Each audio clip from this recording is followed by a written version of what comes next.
Sean todos bienvenidos al Foro Bíblico y Teológico. Una de las preguntas que más frecuentemente nos llega a nuestro email es respecto a si es bíblico o no celebrar la fiesta de la Navidad. Si es malo o es bueno, ¿qué actitud debe tener el cristiano frente a la celebración de la Navidad? Bueno, al abordar este tema, estoy introduciéndome en caminos difíciles y es probable que algunos me escriban para cuestionar lo que voy a afirmar, pero siendo un creyente bíblico y conservador, me ajustaré a la sana doctrina y los principios de la correcta interpretación bíblica. El tema de la celebración de la Navidad dentro del pueblo evangélico mundial ha sido motivo de muchos debates y hasta luchas y protestas públicas, como en el caso de algunos puritanos ingleses en los siglos XVI y XVII. No obstante, este espíritu conflictivo en torno al tema navideño, creo que es importante considerar algunos principios bíblicos los cuales nos ayuden a tomar una decisión responsable de acuerdo a la revelación escrita y en armonía con nuestra conciencia. Primero, quiero que consideremos que el pueblo de Dios ha sido un pueblo celebrante. El pueblo de Dios ha sido un pueblo celebrante. Los grandes y poderosos actos de Dios para con su pueblo fueron celebrados de manera continua por la nación de Israel.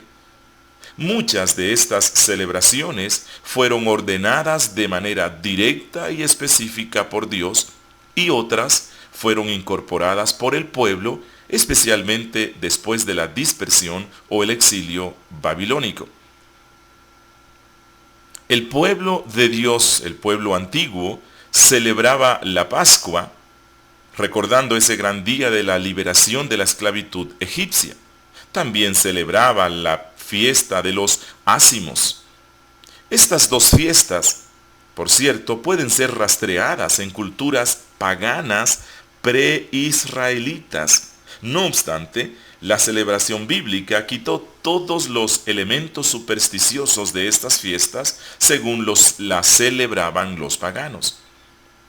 La fiesta de las semanas, la fiesta de las trompetas, la expiación, las cabañas o tabernáculos. La mayoría de estas fiestas eran celebradas mucho antes de ser establecidas en la nación de Israel por los pueblos paganos.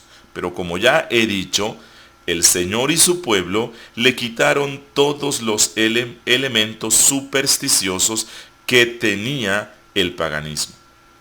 El propósito de estas celebraciones anuales era recordar los poderosos hechos de la misericordia divina para con su pueblo. Las fiestas tenían también un propósito pedagógico, pues los niños preguntarían a sus padres por el significado de esa fiesta y ellos debían enseñarles lo que Dios había hecho en la historia de la redención, como consta en Éxodo capítulo 12, versículos 26 al 28. Pero la mayoría de cristianos evangélicos creemos que Jesús solo estableció dos celebraciones de obligatorio cumplimiento para la iglesia, que son el bautismo y la Santa Cena. El Nuevo Testamento no menciona otra clase de celebraciones o fiestas de carácter cristiano, además de las reuniones semanales de adoración y predicación en el día del Señor.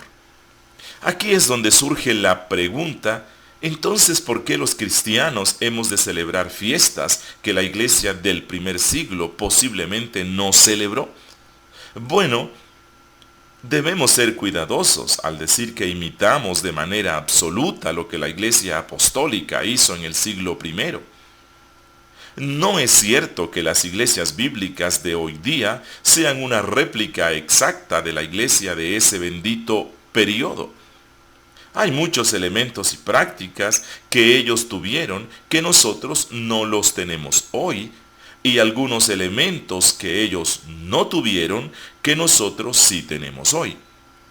Por ejemplo, la iglesia en el primer siglo practicaba un cristianismo comunitario en el cual todos vendían sus propiedades y compartían sus bienes con los creyentes pobres, de manera que no había ningún necesitado en dicha comunidad, como dice Hechos, capítulo 2, versos 43 al 47. Bueno, yo no tengo conocimiento de una iglesia bíblica hoy día que haga eso. Cada quien tiene sus propiedades y no es lo usual que las vendan para darla a los cristianos más pobres. Segundo, la iglesia en el primer siglo no se reunía en templos cristianos o capillas construidas con el fin de reunirse para celebrar los cultos. Las iglesias funcionaban en las casas. Los primeros cristianos no estaban preocupados por este tipo de cosas. No obstante, la mayoría de iglesias bíblicas hoy día construyen templos o capillas donde celebrar sus reuniones culticas. La Biblia nos manda a seguir la doctrina apostólica, la cual siguieron los cristianos del primer siglo. Si no tenemos la doctrina que enseñaron los apóstoles autorizados por Cristo, entonces no tenemos comunión con la iglesia del primer siglo, así tengamos todos los elementos externos de ella. Aunque algunos elementos no esenciales de la iglesia primitiva no los tenemos hoy, y tenemos otros que ellos no tenían, no obstante, toda iglesia es responsable en mantenerse firme en la doctrina apostólica, no agregando ni quitando nada de lo esencial o doctrinal que ellos enseñaron y creyeron. El hecho de que la iglesia del primer siglo no haya tenido capillas no significa que sea pecado construirlas hoy. El hecho de que cada cristiano hoy día no venda sus propiedades para darla a los creyentes más pobres no quiere decir que estamos pecando con eso, siempre y cuando no dejemos de ser generosos. El Nuevo Testamento no nos dice que la iglesia en el primer siglo utilizaba instrumentos musicales para acompañar los cantos cultuales. No obstante, la mayoría de cristianos bíblicos usamos alguna clase de instrumentos musicales en nuestros servicios. No consideramos que sea pecado usarlos, toda vez que el pueblo en el Antiguo Testamento no los usó de manera prolífica. Muchas cosas del Antiguo Testamento no pasan al Nuevo Testamento porque fueron cumplidas en la obra de Cristo.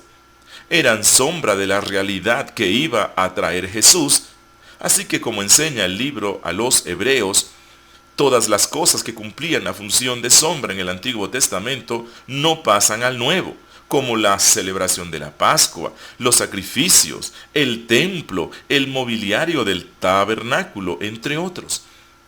No obstante, algunos elementos del Antiguo Testamento no cumplían ese rol de sombra, y si el Nuevo Testamento no las modificó o las prohibió, ¿por qué hemos de pensar que no han de continuar en el Nuevo?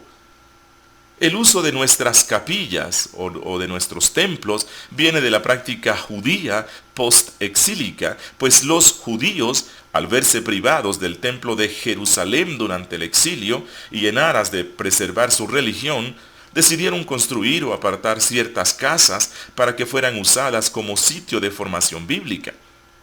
Ahora, el Señor no había ordenado que se construyeran sinagogas. No obstante, fueron una valiosa herramienta para la preservación y difusión de la fe hebrea. Jesús mismo frecuentó las sinagogas durante su ministerio. Las iglesias bíblicas utilizan capillas emulando a las sinagogas a pesar de que no hay un mandato expreso en las Escrituras para que se construyan capillas. A lo que deseo llegar es a lo siguiente. El pueblo de Dios en el Antiguo Testamento celebró a través de diversas fiestas anuales los poderosos hechos de Dios en la historia de la redención. Estas fiestas judías no deben ser practicadas hoy por la iglesia, pues todas ellas eran sombras de la futura obra del Mesías. Una vez que el Mesías vino, ya no necesitamos esas sombras. Pero, prohibió Jesús a los apóstoles que el pueblo de Dios en el Nuevo Testamento continuara proclamando de manera pública en celebraciones anuales la obra más maravillosa que nuestro Dios haya hecho, que es la encarnación del Dios eterno? No creo que sea así. Aunque no tenemos un mandato en el Nuevo Testamento, no obstante, conforme al principio de la unidad de la revelación escrita, encuentro que el pueblo de Dios ha sido un pueblo celebrante y nosotros hoy debemos recordar y festejar los grandes hechos de la redención obrados en el Nuevo Testamento, como la encarnación de Cristo, su muerte expiatoria, su resurrección, su ascensión y coronación. La Navidad es una ocasión especial en la cual los creyentes podemos anunciar al mundo que Jesús es Dios encarnado, que el Dios trascendente decidió hacerse hombre para salvar al hombre de su pecado, que el Dios soberano se despojó a sí mismo para nacer como hombre y humillarse a sí mismo, naciendo en un pesebre para enriquecer con su gracia al miserable pecador. Aunque la Navidad puede ser rastreada a través de la historia y podemos encontrar que los pueblos paganos celebraban algo parecido, así como sucedió con algunas fiestas del Antiguo Testamento.